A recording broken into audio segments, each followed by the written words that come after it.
Aujourd'hui, 1er janvier 2023, tandis que nous célébrons la solennité de Marie, Mère de Dieu, le Seigneur nous fait grâce d'une nouvelle année, une année de bénédiction. Une bénédiction est l'effusion de quelque chose avec la sainteté, la rédemption spirituelle ou la volonté divine. Le contraire de la bénédiction est la malédiction, en effet. Dans son sens strictement liturgique, la bénédiction peut être décrite comme un rite consistant en une cérémonie et des prières accomplies au nom et avec l'autorité de l'Église et par un ministre dûment qualifié, par lequel des personnes ou des choses sont sanctifiées comme étant dédiées au service divin ou par lequel certaines marques de la faveur divine sont invoquées sur elles. Tout au long de l'Écriture sainte, nous découvrons comment Dieu a émis diverses bénédictions. Dans le récit de la création, par exemple, Dieu bénit toutes les créatures vivantes, et en particulier Adam et Ève, leur disant d'être fertiles, de se multiplier, de remplir la terre et de la soumettre, comme nous le lisons dans le livre de Genèse, chapitre 1, les versets 22 et les versets 28. Après le déluge, Dieu a béni Noé et ses fils. La première lecture de ce premier jour de l'année commence par la bénédiction que le Seigneur a donnée à Moïse pour les Israélites. Il s'agit en effet de la bénédiction que Dieu donne à toute l'humanité. Que le Seigneur vous bénisse et vous garde. Que le Seigneur fasse briller sa face sur vous et vous fasse grâce. Que le Seigneur découvre sa face sur vous et vous apporte la paix. Le Christ a confié son ministère salvateur à l'Église. C'est pourquoi l'Église a institué diverses bénédictions par les personnes et les objets afin d'inciter les fidèles à implorer la protection, l'assistance divine, la miséricorde, la fidélité et la faveur de Dieu.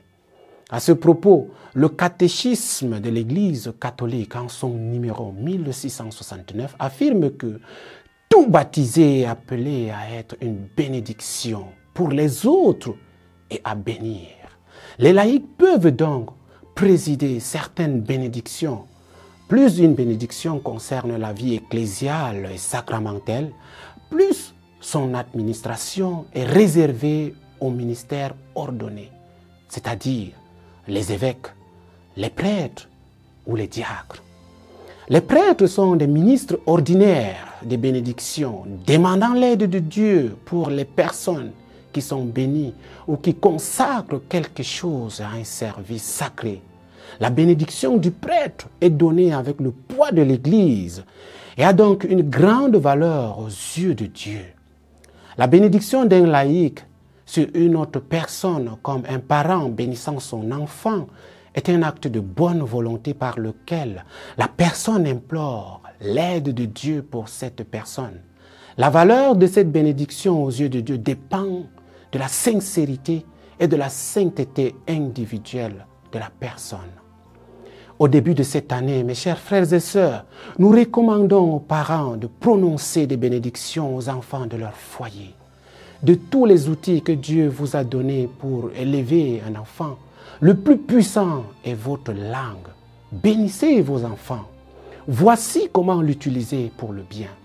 Dès le premier mot de la Bible, la puissance de la parole est mise en évidence. En effet, les mots ne sont pas seulement le moyen par lequel la création se fait, mais ils sont aussi la substance, la matière dont le monde tangible est façonné.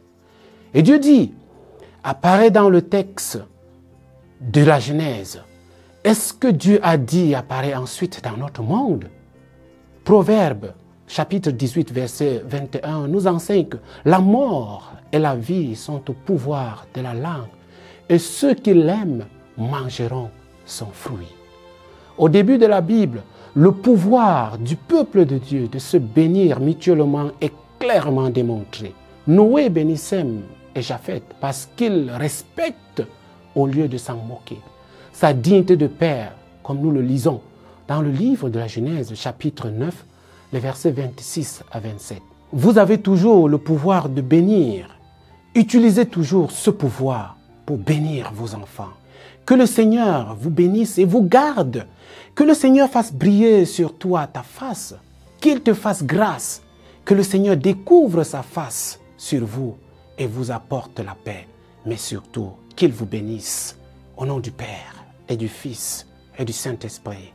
Amen.